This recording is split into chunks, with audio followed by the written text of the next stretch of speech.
ទឹកដីអូស្មាត់អើយផ្ដាច់ជីវិតខ្មែរទុកសោកណាស់ណាจากក្នុងសៅដាសង្គមអប្រៃកំណាចរស្យាបងខំកាមេរ៉ាឲ្យមកសិនស័យ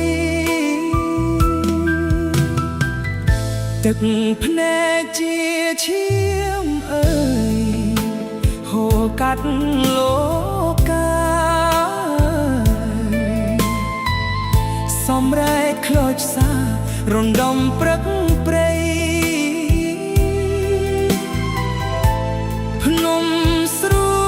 ចអូស្មាត់សោកសៅពេកក្រៃ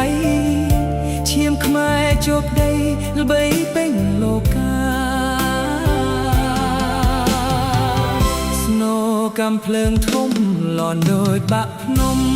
អើយមេឃមីស្រទុំសែនអនិច្ចា